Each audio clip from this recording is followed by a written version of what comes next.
దేవునికి స్తోత్రం. Praise the lord.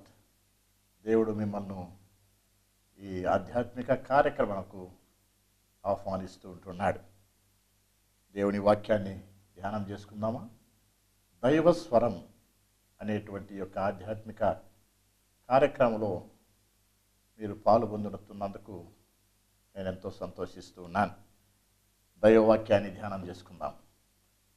యాకోబు రాసిన పత్రిక 1వ అధ్యాయం 21 నుంచి 23 వచనాలు మనం గమనించినట్లయితే అక్కడ వ్రాయబడిన మాట ఈ రీతిగా ఉన్నది.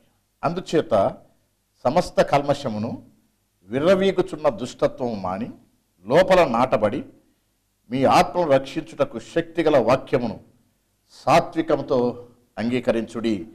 మీరు వినువారు మాత్రమై ఉండి మిమ్మును మీరు మోసపుచ్చుకొనకుండా వాక్య ప్రకారం ప్రవర్తించువారునై ఉండుడి. ఎవడైనను వాక్యం వినువాడై ఉండి దాని ప్రకారం ప్రవర్తింపని వాడైతే వాడు అద్దములో తన సహజముఖమును చూచుకొను మనుష్యుని పోలి ఉండును. ప్రియులారా, మన పిల్లలు మన మాట విని ఆ మాటల ప్రకారం వారి జీవితాన్ని కట్టుకుంటూ మాటలు వింటూ ఆశీర్వదించబడుతూ ఉన్నత స్థాయికి ఎదిగి గొప్పవారైనప్పుడు వారిని చూచి ఎంతో సంతోషిస్తూ ఉంటాము. వారిని కూడా అభినందిస్తూ ఉంటాం. బిడ్డల గురించి ఇతరులకు కూడా గొప్పగా చెప్తాం. మా బిడ్డలు చూడండి ఎంత గొప్పగా ఆశీర్వదించబడ్డారో, ఎంత మంచి బిడ్డలో అని. ఒకవేళ వారు మాట వినక చెడు మార్గంలో అలవాటు చేసుకొని పాడైపోయి భ్రష్టులైపోతే వారిని గురించి ఎంతో బాధపడతాము, కొడతాము, తిడతాము, బాధపడతాము. అనేక రీతులుగా వాళ్ళ విషయమై వ్యధ చెందుతాము, ఎంతగానో కుమిలిపోతాము, కృంగిపోతాము. మానవ మాతృలమైనటువంటి తల్లిదండ్రులమైన మనకే మన పిల్లలు మాట వినకపోతే ఎంత బాధపడతామే. అట్లయితే మన పరలోకపు తండ్రి ఆయన మాట వినని వారి విషయం ఎంత బాధపడతాడో ఎప్పుడైనా ఆలోచన చేసినవా ప్రియ సహోదరుడా, సహోదరి? ఈ లోకపు తల్లిదండ్రులు మనకింత బాధ ఉన్నప్పుడు మన పరలోకపు తండ్రి ఆయన మాట వినని వారి విషయంలో ఎంత బాధపడతాడో మనం ఆలోచన చేయాలి. అయితే ఆయన ప్రజలైన ఇశ్రాయేలీయులు ఎన్నో మార్లు ఆయన మాట వినక గడచెవున పెట్టి ఆయన పైన తిరగబడ్డారు. యెషయా గ్రంథం 1వ అధ్యాయం 2వ వచనం చూస్తే ఆకాశమును భూమిని సాక్షులుగా పిలిచి ఆయన అంటున్నాడు, ఆకాశము ఆలకించుము, భూమి చెవియొగ్గుము. నేను పిల్లలను పెంచి గొప్పవారినిగా చేస్తుంది, కానీ వారు నా మాట వినక నా మీద తిరగబడి ఉన్నారని దేవుడు అంటున్నాడు. ఇర్మీయా గ్రంథం 22వ అధ్యాయం 21వ వచనంలో నీ క్షేమకాలమున నీతో మాటలాడితేని కానీ నేను విననని నీ వంటివి, నా మాట వినకపోవుటే నీ బాల్యం నుండి నీకు వాడుక అని అంటున్నాడు. పరలోకపు తండ్రి మాట వినని వారి విషయం ఎంత బాధపడతాడో కదా. అయినా మన పరలోకపు తండ్రి ప్రేమ గలవాడు, కనికరమ గలవాడు, అత్యంత కృపా జాలి కలిగినటువంటి వాడు. తన దగ్గరికి వచ్చు వారిని ఆయన ఎంత మాత్రము త్రోసివేసే దేవుడు కాడు. ఆయన మాట వింటే ఎన్నో ఆశీర్వాదాలు ఉన్నాయి. ఈ దినం ఆ ఆశీర్వాదాలు తెలుసుకుందాం. మత్తయి సువార్త 7వ అధ్యాయం 24వ వచనంలో ఈ నా మాటలు విని వాటి చొప్పున చేయు ప్రతివాడు బండ మీద ఇండ్లు కట్టుకునిన బుద్ధిమంతుని పోలి ఉండు అనే మాట ప్రభు అక్కడ వ్రాయించి పెట్టాడు. ఇక్కడ ఇద్దరు వ్యక్తులు ఉన్నారు, 2 పునాదులు ఉన్నాయి, 2 ఇండ్లు ఉన్నాయి.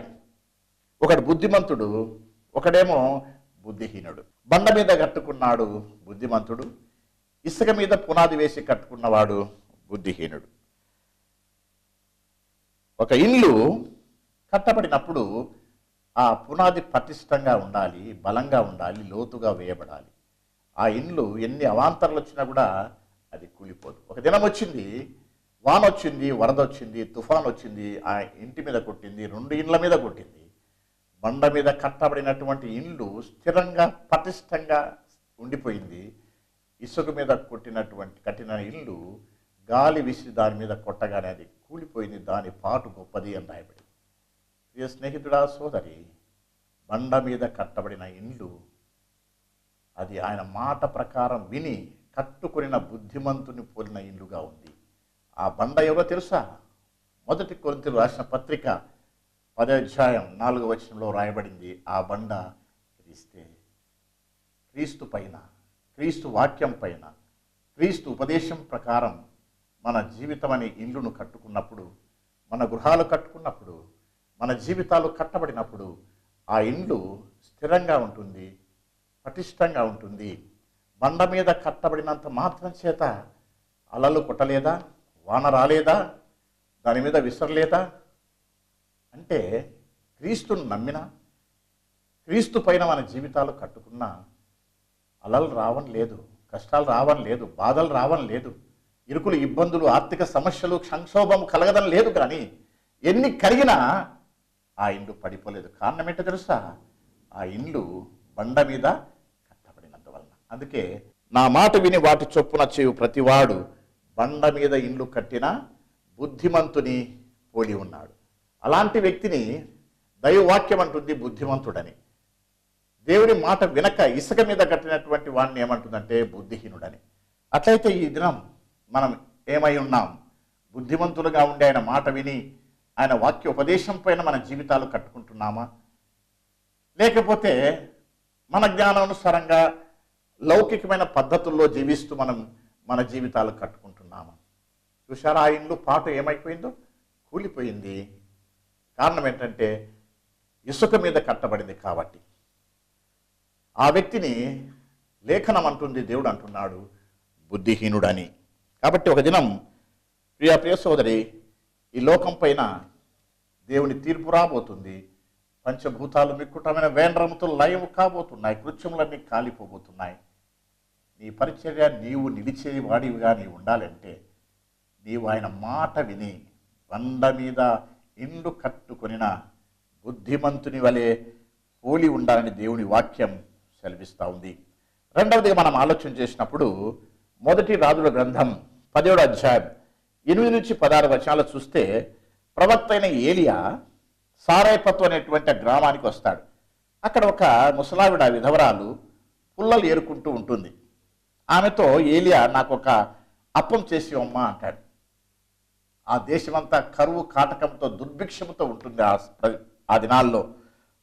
అయితే 13వ వచనంలో ఏమంటాడంటే, అమ్మ ముందుగా నువ్వు పోయి చెప్పినట్లుగా చెయ్యి, నాకు ఒక అప్పము చేసి పెట్టు. అయ్యా, ఉండేది ఆ తొట్టిలో కొద్దిగా పిండి ఉంది, బుడ్డిలో నూనె కొంచెం ఉంది, కరువుతో అల్లాడిపోతుంది దేశం, అతలాకుతలం అయిపోతున్నారు ప్రజలు.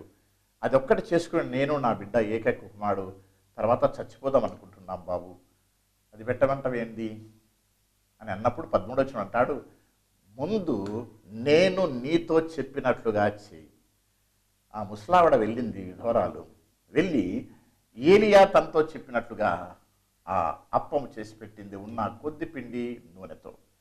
జరిగిన అద్భుతమే తెలుసా?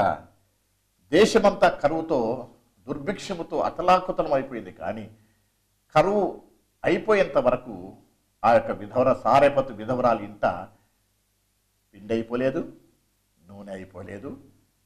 సమృద్ధిగా రొట్టెలు చేసుకుంటూ కరువు కాలమంతా కూడా ఆకలి అనకుండా జీవించారు. దైవజనుని మాట వినటం వలన, దేవుని మాట వినటం వలన, దైవవాక్యానుసారంగా నీ జీవితాన్ని ఎప్పుడైతే నువ్వు మలుచుకుంటావో నీకు కరువు అనిపించదు. ఆయన మాట వినటానికి మనం నమస్కరించాలి, లోబడాలి. ఆయన మాట లోపల నాటబడి మన ఆత్మను రక్షించుటకు శక్తి కలిగేటువంటి వాక్యం రాయబడింది ఇందాక మనం చదివిన లేఖన భాగంలో. మూడవదిగా మనం ఆలోచన చేసినప్పుడు ఆదికాండం 41వ అధ్యాయం 55వ వచనంలో ఐగుప్తు దేశమంతా కూడా కరువు తాండవిస్తూ ఉంది. ప్రజలందరూ రాజైనటువంటి ఫరో యుద్ధకు వెళ్ళి మొరపెట్టుకుంటున్నారు, అయ్యా కరువు తల్లాడిపోతున్నాం, ధాన్యం దొరకలేదని. అప్పుడు రాజైన ఫరో అంటాడు, మీరు యోసేపు వద్దకు వెళ్ళి అతడు మీతో చెప్పునది చేయుడి. వెంటనే యోసేపు దగ్గరికి పోతారు, విస్తారమైన ధాన్యం తెచ్చుకుంటారు. ఎందుకు అక్కడ కరువులో కూడా ఆ దేశంలో ధాన్యం ఉండగలిగిందంటే, అంతకుముందు కరువు కలక్క ముందు 7 సంవత్సరాల ముందే యోసేపు కలలో దర్శనంలో దేవుడు బయలుపరుస్తాడు, రాబోయే 7 సంవత్సరాలు మహా దుర్భిక్షం కలుగుతుంది, కరువు కలుగుతుంది అని. కాబట్టి ఆ కరువు రాకముందు పండినటువంటి 7 సంవత్సరాల పంటలంతా కూడా సమకూర్చి గోడౌన్లలో భద్రం చేసి ఉంటాడు యేసేపు. కాబట్టి చుట్టుపక్కల దేశాలన్నీ కూడా కరువుతో అల్లాడిపోతున్న ఐగుప్తు దేశంలో మాత్రం కరువు అనేది లేదు. అందరూ సమృద్ధిగా ఆహారం తిన్నారు. కారణం ఏంటో తెలుసా? ఆ ఫరో చెప్పిన మాట ప్రకారం మీరు వెళ్ళి యేసేపు వద్దకు వెళ్ళి ఆయన మీతో చెప్పునది చేయుడి. ఎప్పుడైతే మాట వింటామో, దేవుని మాట, ఎప్పుడైతే యేసేపు మాట వింటామో, యేసయ్య మాట వింటామో, దైవజనుల మాట వింటామో, దేవుని వాక్యములు మన కోసమై నిర్దేశించబడినటువంటి మాటలు వింటామో, కరువులో సమృద్ధిని ఇచ్చేటువంటి దేవుడుగా ఉన్నాడు. హల్లెలూయా. అవును ప్రియా సహోదరి సహోదరుడా, మనం ఇక 4వదిగా మనం గమనించినట్లయితే యోహాను సువార్త 2వ అధ్యాయం 5వ వచనంలో ఆయన మీతో చెప్పునది చేయుడి అనే మాట చూస్తున్నాం. ఇక్కడ ఈ సందర్భం ఏమిటంటే కానా అనేటువంటి ఊరిలో వివాహానికి హాజరయ్యారు యేసు ప్రభు తన శిష్య సమేతంగా. తల్లి అయినటువంటి మరియ కూడా అక్కడ ఉంది. ఆమె కూడా బహుశా ఆ పెళ్లి వారికి బంధువు కావాలి కాబట్టి యేసయ్య శిష్య సమేతంగా వెళ్ళాడు. తల్లి అయిన మరియ కూడా అక్కడ ఉంది. ఈ లోపల ఆ పెళ్లిలో వారు ఇస్తున్నటువంటి ద్రాక్షారసం అయిపోయింది. కానాను వివాహంలో అవమానం జరుగుతూ ఉంది పెళ్లి యజమానునికి. మన ప్రాంతంలో రకరకాల డిషెస్, రకరకాల స్వీట్స్, భక్ష్యాలు రకరకాల చేసి పెళ్లిల్లో పంచుతాం. కానీ ఆ ప్రాంతంలో వారికి ద్రాక్ష ఎక్కువ పండుతుంది కాబట్టి ద్రాక్షరసం పెళ్లిల్లో ఇచ్చే వాడుక. కాబట్టి వారు ద్రాక్షరసం ఇస్తున్నారు. ఇంకా సగం మంది ఉండగానే ద్రాక్షరసం అయిపోయింది. ఎంతో బాధ, అవమానం, చింత. మరియమ్మ దగ్గరకు వచ్చి చెప్పారు. మరియమ్మ అనింది పనివారితో, ఆయన మీతో చెప్పునది చేయుడి, ఆయన మీతో చెప్పునది చేయుడి అని పరిచారకులతో చెప్పింది. యేసు ప్రభు గడియ వచ్చింది అని అన్నాడు. పరిచారకుని పిలిచి అక్కడున్న 6 రాతి బాణల నిండా నీళ్ళని నింపండి అన్నాడు. నీళ్లు నింపారు. వాళ్ళు ముంచి ఇవ్వండి అంటున్నాడు. బహుశా శిష్యులు అనుకుంటారు, ఏంటినా నీళ్లు ముంచి ఇవ్వమంటున్నారే, ఆ తీసుకున్న వాళ్ళు మగ్గుతో అట్లే మా ముఖాన్ని కొడితే ఏం కావాలి మా బ్రతుకు అని అనుకోలేదు వాళ్ళు. ఆయన మాట తూచా తప్పకుండా విన్నారు, బేషరతుగా విన్నారు. ముంచి ఆ నీళ్ళనే వచ్చినటువంటి అతిథులకు ఇచ్చినప్పుడు వారు ఎంతగానో ఆస్వాదిస్తూ తాగారు. వాళ్ళు అన్నారు, ఏమయ్యా ఎవరైనా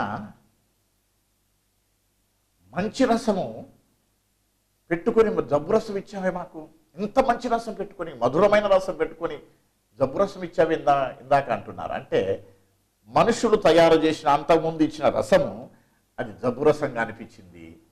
యేసయ్య మాట ప్రకారం నీళ్లు పోయగా దాన్ని ఆశీర్వదించి ప్రార్థన చేసి యేసయ్య పంచమన్నప్పుడు ఆ నీళ్లు మాధుర్యంగా మారిపోయాయి. ఆ ఖాళీ నీళ్ళేవి. ఆ నీళ్లకు రుచి వచ్చింది, రంగు వచ్చింది, వాసన వచ్చింది. ప్రియ సహోదరి, ఎవరైతే ఆయన మాట వింటారో, ఆయన మాట చొప్పున ఎవరైతే చేస్తారో, ఆయన మీతో చెప్పున్నది చూడన్న ఆజ్ఞ ప్రకారం వెళ్ళి ఆ పరిచారకులు చేశారు చూడండి. ఆ మాట ప్రకారం, ఆ మాటకు లోబడిన వెంటనే నీళ్లు మాధుర్యమైనటువంటి ద్రాక్షరసంగా మారిపోయాయి. మన జీవితాలు కూడా ఒకవేళ నిస్తేజంగా, నిస్సారంగా, నిష్ఫలంగా ఉండవచ్చు. ఏ రుచి పచి లేనటువంటి జీవితాలు జీవిస్తూ ఉండొచ్చు. మనం ఎవరికి సంతోషాన్ని, ఆనందాన్ని కలిగించలేని వారంగా ఉండవచ్చు. నిష్ఫలమైనటువంటి జీవితం జీవిస్తూ ఎవరికి పనికిరాని వారంగా ఒకవేళ నీవు ఇంతవరకు ఉండి ఉండవచ్చు. ఆయన చెప్పినట్లు చేయి, ఆయన మాట విను, ఆయన మాటలో సారాంశమైనటువంటి బైబిల్ గ్రంథాన్ని చదువు. బైబిల్లో రాయబడినటువంటి లక్షల కొద్ది మాటలు ఉన్నాయి. ఆయన మాటలు, ఆ మాటలకు లోబడు, ఆయన మాట విను. నీ జీవితం అదిగో ఆ ద్రాక్షరసం వల్లే రంగులేని నీళ్లు ఏ విధంగా రంగు, రుచి, వాసన వచ్చి అనేకులు ఆస్వాదిస్తూ త్రాగారో, ప్రశంసించారో ఆ పెళ్లివారిని, ఆ రీతిగా నీ జీవితం కూడా ఫలభరితంగా, ఆశీర్వదకరంగా, దీవెనకరంగా, రుచికరంగా అనేకులు నీ జీవితాన్ని ఆస్వాదించే రీతిగా మార్చబడతావు. ప్రియ సహోదరుడా, సహోదరి, చెల్లి, తమ్ముడు, పాప, యేసు ప్రభువు లోబడు. యేసు ప్రభువుకి నీ హృదయమి, ఆయన చెప్పిన మాట విను. నీ జీవితంలో ఆయన వాక్యానికి లోబడు. ఆయన పిలిచినప్పుడు రా ఆయన దగ్గరికి. ప్రయాసపడి భారం మోసుకునిచున్న సమస్త జనులారా నా యొద్దకు రండి, నేను మీకు విశ్రాంతినిస్తానని ప్రభు పిలుస్తూ ఉంటుండగా వస్తావా? నిష్ప్రయోజకరమైన, నిస్సారమైన, నిస్తేజంగా, నిష్ఫలంగా ఉన్నటువంటి ఎందుకు పనికిరాని నీ జీవితాన్ని ఆయన చేతుల్లో పెట్టు. ఆయన దానికి రుచినిస్తాడు, రంగునిస్తాడు, వాసనిస్తాడు. లోకానికి సువాసనకరంగా ఉంటావు. అనేకులు ఆస్వాదించే రీతిగా నీ జీవితం మధురంగా మార్చబడుతుంది. దేవునికి మహిమ కలుగుతుంది నీ ద్వారా. ఆయన మాట విని శిష్యులు ఆ పని చేసినప్పుడు మామూలు నీళ్ళే మధుర రసంగా మార్చబడ్డాయి. అనేకులు ఆస్వాదిస్తూ తాగారు.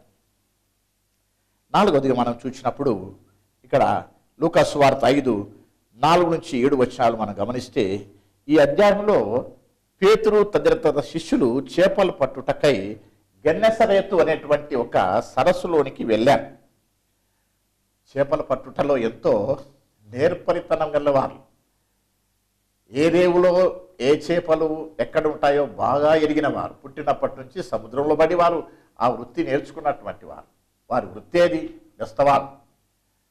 నీటి ప్రకంపనలకే ఇక్కడ చేపలు ఉన్నాయి అని చెప్పగలిగినటువంటి నిపుణత కలిగిన వారు. కానీ రాత్రంతా కూడా శ్రమ పడ్డారు, కానీ ఒక్క చేప కూడా వారికి దొరకలేదు. యేసును మినహాయించి, ఆయన నీ జీవితంలో లేకుండా, ఆయన మాట వినకుండా, ఆయనకు లోబడకుండా, ఆయన్ను మినహాయించి నువ్వు ఏం చేసినా నువ్వు ఫలించవు స్నేహితుడా, సహోదరమ్మ, తల్లి, పాప. నాకు వేరుగా ఉండి మీరేమీ చేయలేరన్నాడు ప్రభు. ఆయనకు వేరుగా ఉండి ఎన్ని ప్రయత్నాలు చేసినా నీవు జీరో. ఆ ఒక్క యేసు ప్రక్కన పెట్టుకో, పక్కన జీరోలు పెట్టు. ఆ జీరోకి ఎంతో విలువ వస్తుంది, హీరో అవుతావు. కాబట్టి ప్రియ స్నేహితుడా, సహోదరి, యేసు మాట అది బంగారు మూటల బంగారు బాటగా మార్చబడుతుంది నీ జీవితం. బంగారు మూట దొరికినంత ఆనందము, సంతోషము, జీవితానికి అర్థం, పరమార్థం ఏర్పడుతుంది ఆయన మాట వింటే. ఆయన మాట ద్వారా నీకు గొప్ప విలువ కలుగుతుంది లోకంలో. పరలోకంలో దేవునికి మహిమ కలుగుతుంది. ప్రియ స్నేహితుడా, సహోదరి, ఆ గెన్నెసరేతు అనే సరస్సులో రాత్రంతా శ్రమ పడ్డారు, కానీ ఒక్క చేప కూడా వారికి దొరకలేదు. ఉదయాన్నే తెల్లవారుతుంది, ఒడ్డుకొచ్చారు, వలలు సరిచేసుకుంటున్నారు. ఆ గవలు రాళ్ళన్ని కింద పడేస్తున్నారు. రాత్రంతా మేలుకున్నారు కదా, ఖాళీ కడుపులు, ఖాళీ చేతులు, ఖాళీ వలలు. పైగా పక్కన వారు బాగుపడుతున్నారు, వీళ్ళకి ఒక చేప కూడా మళ్ళీ అవమాన భారం. రాత్రంతా నిద్ర మేలుకున్నారేమో, ఆకలి ఎక్కువగా వేస్తుంది. ఖాళీ చేతులు, ఖాళీ వలలు, ఖాళీ కడుపులతో, అవమాన భారంతో వలలు విదిరించుకుంటూ ఉన్నారు. ప్రభు వచ్చాడు. పేతురు దైన సీమోను పేతురు వడ ఎక్కి, ఆ నావ ఎక్కి దోనె ముందుకు నడిపించాయా, లోతుకు నడిపించని చెప్పి 5వ వచనంలో అంటాడు, నీ దోనెను లోతుకు నడిపించి కుడి ప్రక్కన వల వేయమంటాడు. వాళ్ళు అంటారు, ఏలినవాడా, రాత్రంతా కూడా శ్రమ పడ్డాము, ఒక్క చేపలు మాకు దొరకలేదు. మేము చేప పట్టడంలో గొప్ప నిపుణులం మేము, కానీ దొరకలేదు. కానీ అయినను నీ మాట చొప్పున వల వేసేద్దామని చెప్పేసి ఆయన మాట చొప్పున, మాటకు లోబడి బేషరతుగా వల వేశారు. వేస్తే విస్తారమైన చేపలు పడినట్టుగా రాయబడింది అక్కడ. వల పిగిలిపోనంతగా చేపలు, అబండెంట్ బ్లెస్సింగ్స్, విస్తారమైనటువంటి దీవెనలతో నీ జీవిత నావ, నీ జీవితం అనే వల నిండిపోతుంది. నీ కుటుంబం ఆశీర్వదించబడుతుంది. దూరంగా చేపలు పడుతున్నారు వారి స్నేహితులు, కొంతమంది సావాసగాలు. వాళ్ళని చేసి పిలవాల్సి వచ్చింది. బాబు, మేము ఈ వల లాగలేకున్నాం, వలలు పిగిలిపోతున్నాయి, విస్తారంగా చేపలు పడ్డాయి, రండి సహాయం చేయండి మాకని. వాళ్ళు వీళ్ళు కలిసి ఒడ్డుకు చేర్చుకున్నారు. వల పిగిలిపోయేటట్టుగా అబండెంట్ బ్లెస్సింగ్స్, విస్తారమైన దీవెనలు. నీవు, నీ పిల్లలు, నీ ఇండ్లు, నీ చదువులు, నీ ఉద్యోగం, నీ వ్యాపారం, ఏది పట్టుకుంటే అది విస్తారంగా ఆశీర్వదించబడతావు. ప్రియ స్నేహితుడా, సహోదరి, ఎప్పుడు తెలుసా? ఆయన మాట ప్రకారం జీవిస్తే. చేశాం, ప్రయాసపడ్డాం, కానీ ఒక చేప కూడా దొరకలేదు. అయినను నీ మాట చొప్పున వల వేస్తామని చెప్పేసి కుడివైపున వేశారు. పట్టజాలని ఆశీర్వాదాలతో, సంతోషంతో వెళ్ళిపోయారు. ఒకప్పుడు ఒడ్డున ఖాళీ కడుపులతో, ఖాళీ చేతులతో, ఖాళీ వలలతో అవమాన భారంతో ఉన్నటువంటి శిష్యులు యేసు మాట చొప్పున వల వేసి విస్తారమైన చేపలు పట్టి ఆనందంతో గంతులు వేసుకుంటూ పాటలు పాడుకుంటూ ఒడ్డుకొచ్చారు. చేపల రాశి పోశారు, చేపలు రాసులు పోసుకున్నారు. నీ జీవితంలో రాసులుగా ఆశీర్వాదాలు రావాలంటే యేసయ్య మాట వినాలి. ప్రియ స్నేహితుడా, సహోదరి, మన పరలోక రాజ్యంలో సమృద్ధైనటువంటి ప్రవేశాన్ని పొందాలి అంటే రక్షణ, విశ్వాసము, నిరీక్షణ మాత్రమే కాదు సుమా, ఆయన మాట ప్రకారం జీవించాలి. మత్తయి సువార్త 7:21 అంటాడు, ప్రభువా ప్రభువా అని పిలుచు ప్రతివాడు పరలోక రాజ్యంలో ప్రవేశించడు కానీ నా తండ్రి చిత్త ప్రకారం, ఆయన మాట ప్రకారం ఎవరైతే చేస్తారో, జీవిస్తారో వారు ప్రవేశిస్తారని జగద్రక్షకుడైన యేసుక్రీస్తు ప్రభు చెప్తాడు. యోహాను సువార్త 5:24 నా మాట విని నన్ను పంపిన వాని యందు విశ్వాసముంచువాడు నిత్య జీవము గలవాడు, వాడు తీర్పులోనికి రాక మరణంలో నుంచి జీవంలోనికి దాటి ఉన్నాడని మీతో నిశ్చయముగా చెప్తున్నానంటాడు. ఎవరైతే ఆయన మాట విని ఆయన పంపిన వాని యందు అనగా ప్రభుని యేసుక్రీస్తునందు విశ్వాసం ఉంచుతారో వాడు తీర్పులోనికి రాడట. తీర్పు నుంచి తప్పించబడతాడు. వాడికి తీర్పు లేదిక. ఆయన మాట విన్నవానికి తీర్పు లేదు. ఆయన మాట ప్రకారం జీవించేవానికి తీర్పు లేదు. ఆయన మాట చొప్పున చేసేవానికి తీర్పు లేదు. వాడు తీర్పులో నుంచి తప్పించబడి మరణం నుంచి జీవంలోనికి దాటి ఉన్నాడని మీతో నిశ్చయముగా చెప్తున్నాను అంటున్నాడు ప్రభువైన యేసుక్రీస్తు వారు. యోహాను సువార్త 8:51 ఒకడు నా మాట గైకొనిన ఎడల వాడెన్నడూ మరణం పొందడని వ్రాయబడింది. ఆయన మాట ఎవరైతే గైకుంటారో వారు ఎన్నడూ మరణం పొందరని, అనగా నిత్య జీవాన్ని స్వతంత్రించుకొని యుగ యుగములు జీవించేటువంటి జీవితాన్ని పొందుతాడని దేవుని వాక్యం సెలవిస్తుంది. నా మాట విని ఆయన పంపిన వారి ప్రభు యేసుక్రీస్తునందు విశ్వాసం ఉంచితే నీవు నిత్య జీవం కలుగుతుంది. స్నేహితుడా, సహోదరి, కుమారుని విశ్వసించువాడు నిత్య జీవం గలవాడు, కుమారుని లేనివాడు జీవం లేనివాడే అని చెప్పేసి 1 యోహాను రాసిన పత్రిక 5:11 వ్రాయబడతా ఉంది. కాబట్టి ఎవరైతే విశ్వసిస్తారో కుమారునిందు వాడు జీవము గలవాడే, విశ్వసింపని వాడు జీవం లేనివాడే, అనగా నిత్య మరణానికి అగ్నిగుండానికి పాత్రుడని దేవుని వాక్యం సెలవిస్తూ ఉంది. అట్లయితే ఆయన మాట విని ఆ చొప్పున చేసి మన పరలోక రాజ్యమునకు ఒక సమృద్ధైన ప్రవేశముతో మనం సిద్ధపడదాం. ప్రియ స్నేహితుడా, సహోదరి, ఆయన మాట వింటే ఏం కలుగుతుందో తెలుసా? ఆయన మాట వింటే బుద్ధిమంతుని పోలినటువంటి వాడై ఎన్ని గాలులు వచ్చినా, ఎన్ని తుఫాన్లు వచ్చినా, ఎన్ని ఒడిదొడుకులు వచ్చినా ఒక కూలిపోని, ఒక పడిపోయినటువంటి ఇంటిని కట్టుకుంటావు. నీ కుటుంబం, నీ బిడ్డలు ఆశీర్వదించబడతారు ఆయన మాట ప్రకారం జీవిస్తే. రెండవదిగా ఆయన మాట ప్రకారం నీవు ఆయన మాట వింటే కరువులో సమృద్ధిని అనుభవిస్తావు. కరువు అనుకొనకుండా నీ జీవితంలో, నీ ఇంటిలో, దేశమంతా కరువు రానియండి, దుర్భిక్షం రానియండి, నీవు నీ పిల్లలు కడుపారా తింటారు, ఆశీర్వదించబడతారు. ఆయన మాట వింటే ప్రియ స్నేహితుడా, సహోదరి, నిత్య జీవాన్ని స్వతంత్రించుకుంటావు. ఆయన మాట వింటే యెషయా గ్రంథం 1:19 నా మాట వింటే భూమి యొక్క మంచి పదార్థములను నీవు అనుభవిస్తావు, వినకపోతే ఖడ్గము పాలవుతా ఉన్నది. ఆయన మాట వింటే భూమి యొక్క మంచి పదార్థములను అనుభవిస్తావు. కాబట్టి ఆయన మాట విందాం, ఆయన కొరకు బ్రతుకుదాం. ఆయన మాటల సారాంశమైన బైబిల్ గ్రంథాన్ని మన హృదయంలో హత్తుకుందాం. ఈ గ్రంథంలోని మాటలన్నీ కూడా మనం శిరసావహిస్తాం, చేర్చుకుందాం యేసుక్రీస్తు ప్రభు. ఆయన మాట యేసు ప్రభువే. ఆయన మాట దేవుని యొక్క మాట అయినటువంటి వాక్య రూపైనటువంటి యేసు ప్రభును మనం అనుసరించి ఆయన మాట ప్రకారం జీవించి దైవాశీర్వాదాలను పొందుదాం గాక. దేవుడి మాటలను ఆశీర్వదించును గాక. చిన్న ప్రార్థన చేసుకుందాం. తండ్రి, ఇంతవరకు మీ సన్నిధి మాకు అనుగ్రహించి మీ మాటల సారాంశమైన యేసుక్రీస్తు ప్రభు వారి యొక్క వాక్కులను వింటకు మీరు మాకు సహాయం చేసినందుకై మీకు వందనాలు. మీ మాట వింటే మాకు నిత్యజీవం కలుగుతుంది నాయన. మీ మాట వింటే నా తండ్రి ప్రభువా భూమి యొక్క మంచి పదార్థాలను అనుభవిస్తాం. మీ మాట వినుట వలన తండ్రి అదిగో బుద్ధిమంతుని పోలిన వలె మేము పునాది కలిగినటువంటి ఇంటి మీద అనగా వాక్య ఉపదేశం పైన మేము కట్టుకొని స్థిరంగా ఉండగలుగుతాం. మీ మాట ఉంటే కరువుల సమృద్ధిని అనుభవిస్తాం. కాబట్టి తండ్రి, మీ మాట వినుటకు మాకు సహాయం చేయండి. మాటల సారాంశమైన యేసు ప్రభువును వెంబడించుటకు మీ కృపను గ్రహించండి. ఆ మాటల మూటైనటువంటి ఈ బైబిల్ గ్రంథాన్ని అనుదినం చదివి ధ్యానించి అనుసరించుటకు మాకు సహాయం చేయమని యేసుక్రీస్తు శక్తిగల నామములో ప్రార్థించి వేడుకుంటూ ఉన్నాము తండ్రి.